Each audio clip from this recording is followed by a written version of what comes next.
आपने बीजेपी काफी ज्यादा आश्वस्त दिखाई दे रही है अपनी जीत को लेकर, तो वहीं कांग्रेस भी ये कह रही है कि जोड़ तोड़ करके ऐसा किया गया है।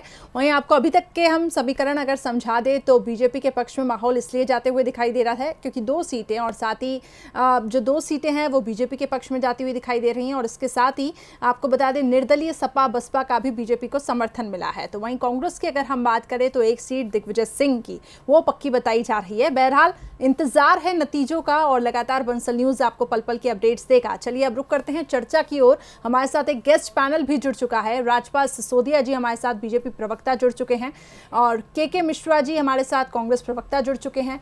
प्रभु पटेरिया जी हमारे साथ वरिष्ठ पत्रकार जुड़े हुए हैं। आप तीनों मेहमानों का बहुत बहुत स्वागत है। सबसे पहले मैं प्रभु पटेरिया जी आपके पास आना चाहूंगी। अब से कुछ ही देर में नतीजे आ जाएंगे, लेकिन इससे पहले तस्वीरें लगभग ही क्लियर है कि बीजेपी के पक्ष में माहौल जाता हुआ दिखाई दे रहा है। अभी आप इसको कैसे देखते हैं और अभी आप क्या प्रिडिक्शन करना चाहेंगे, क्योंकि नतीजों का सर थोड़ा इंतजार है। 6 बजे तक जानकारी मिल रही है कि रिजल्ट क्लियर हो जाएंगे।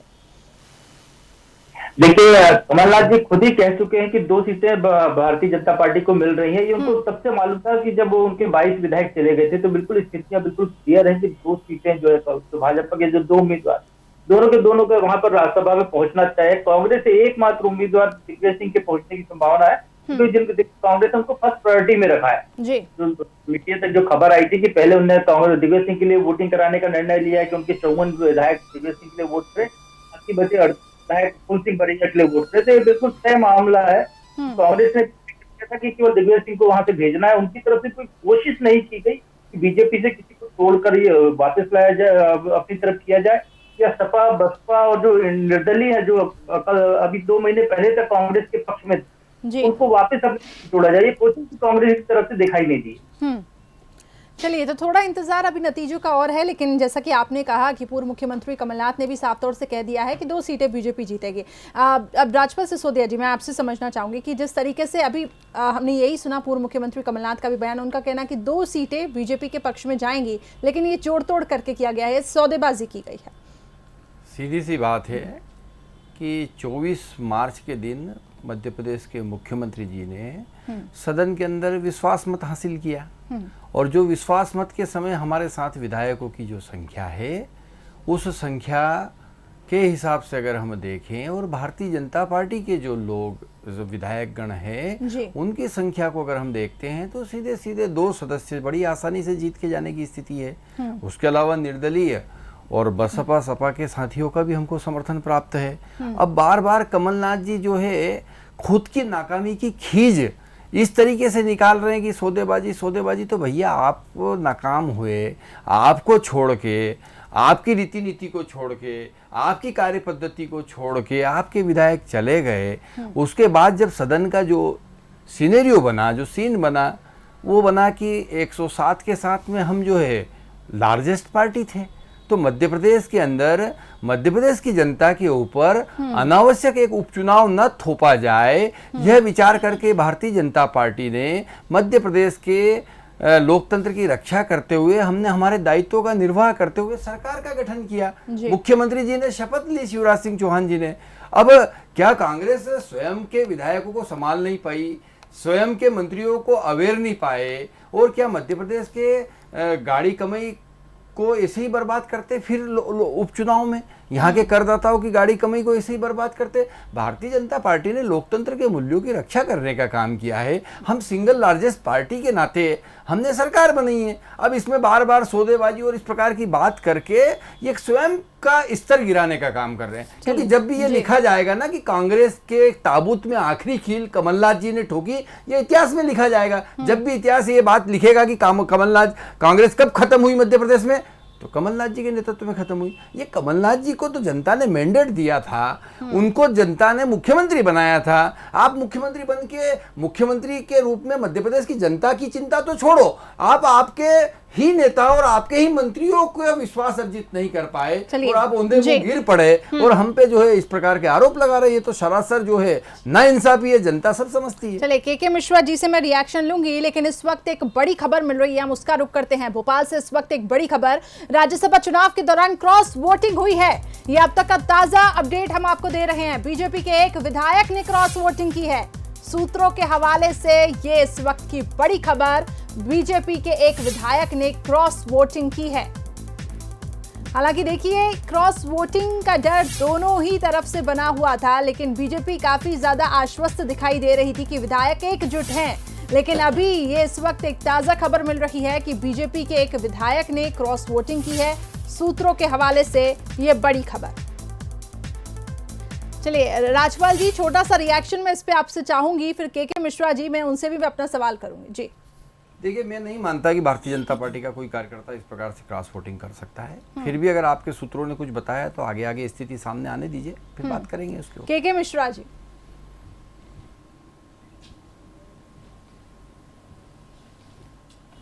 देखिएगा, अभी इसी संवाद के दौरान आपने माननीय नरोत्तम मिश्र जी के चर्चा को आगे बढ़ाया था और बड़े कॉन्फिडेंस में नरोत्तम जी ने कहा था कि कांग्रेस से क्रॉस वोटिंग भी हो सकती है, उन्होंने संभावना जताई थी।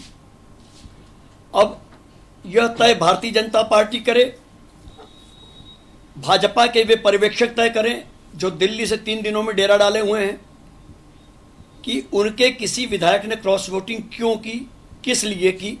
तो नरोत्तम जी का बयान तो यूं ही पंचर हो गया 10 मिनट के भीतर। और जहां तक अन्य चर्चाओं का प्रश्न है, प्रभु पटेरिया जी भोपाल की राजधानी के एक बड़े राजनीतिक समीक्षक हैं। उन्होंने उसी बात को आगे बढ़ाया है जो माननीय कमलनाथ जी ने कहा था कि हमारे नंबर 1 राज्यसभा की सीट को पाने के हैं और हम 1 सीट पाएंगे। उन्होंने बड़ी साफ गोई से अपनी बात स्वीकारी। तो यह बात तो हुई राज्यपाल। अब मैं आता हूँ राज्यपाल जी के लिए। राज्यपाल सिसोदिया जी ने बड़े गर्व से कहा कि 24 मार्च को हमारे मुख्यमंत्री जी ने विधानसभा में बहुमत हासिल किया। राज्यपाल जी, शायद आप यह भूल गए हैं कि आपके इन्हीं मुख्यमंत्री जी ने सांवेर में कार्यकर्ताओं की बैठक में इस बात को सार्वजनिक तौर पर स्वीकारा है, जिसका आज तक खंडन नहीं हुआ है, कि सरकार गिराने में केंद्रीय नेतृत्व का आशीर्वाद था। नंबर 1। नंबर 2, आपके इन्हीं मुख्यमंत्री जी ने शपथ लेने के पूर्व भोपाल में कार्यकर्ताओं को संबोधित करते हुए यह भी कहा था कि अब तो विभीषण हमारे साथ में है, हम सरकार को गिरा कर रहेंगे। तो इन 2 बातों को लेकर यदि आप कहते हैं कि हमने लोकतंत्र की रक्षा की है, तो मैं सोचता हूं कि हम जैसे तमाम राजनीतिक कार्यकर्ताओं को और आपकी पार्टी के कार्यकर्ताओं को भी इस झूठ के लिए सार्वजनिक तौर पर माफी मांगने के लिए मजबूर करना चाहिए कि आप किस ढंग से लोकतंत्र का मखौल उड़ा रहे हैं। आप किस ढंग से विधायकों की खरीदी और नीलामी के बाद में सरकार बनाकर मध्य प्रदेश के मतदाताओं के मतों को खरीद रहे हैं, और किस ढंग से आप गर्व से कह रहे हैं कि हमने लोकतंत्र को बचाया है। मैं सोचता हूं कि आपका यह बयान राजनीतिक शर्मिंदगी के लिए, आप ही के लिए पर्याप्त है। चलिए, इसका जवाब राज्यपाल जी से मैं लूंगी, लेकिन के मिश्रा जी, ये भी तो है कि कांग्रेस लगातार कह रही थी कि अन्य दलों से पूरा समर्थन मिलेगा, लेकिन ना निर्दलीय का कोई विधायक पहुंचा, ना सपा ना बसपा। हमने मीटिंग्स में भी देखा। आखिर क्या ऐसी कमी रही होगी सर?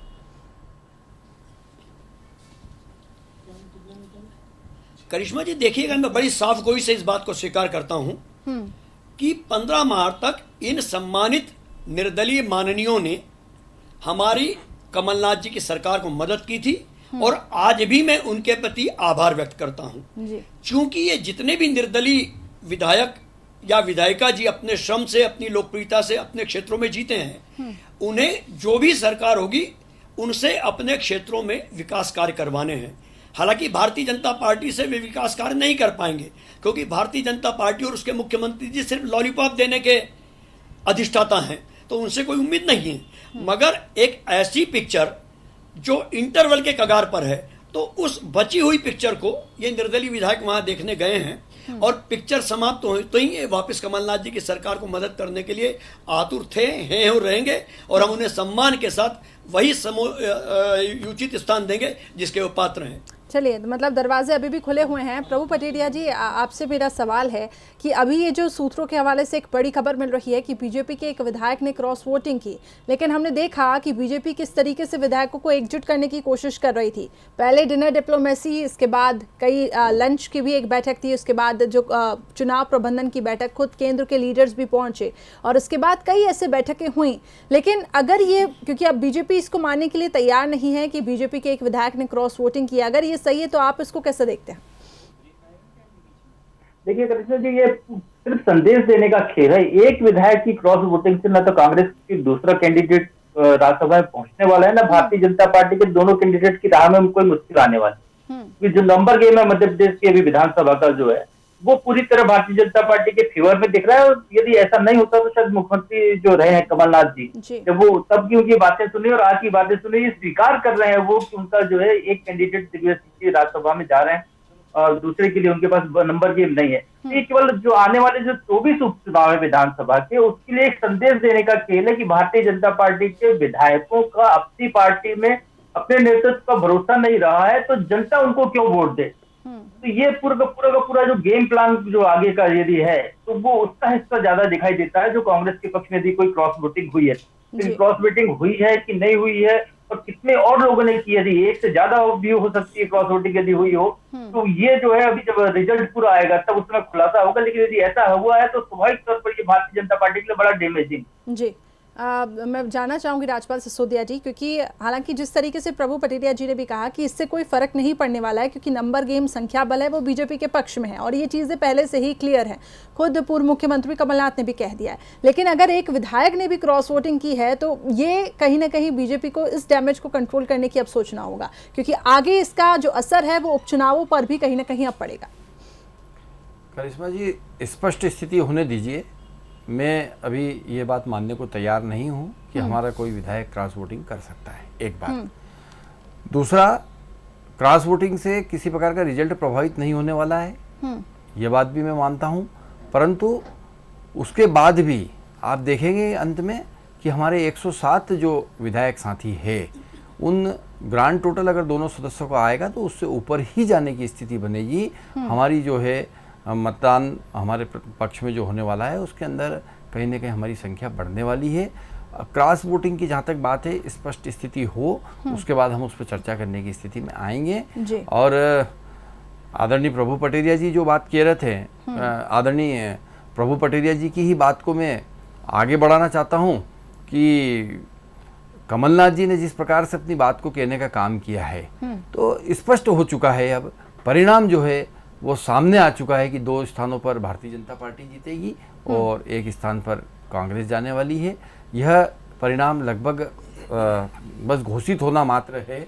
हम सब ये मान चुके हैं कि ऐसा ही परिणाम आने वाला है, क्योंकि कांग्रेस भी मान चुकी है, कमलनाथ जी। चलिए आगे नतीजों का इंतजार है और साथ ही उपचुनाव को लेकर क्या कुछ रणनीति रहने वाली है, इस पे भी हम चर्चा करेंगे।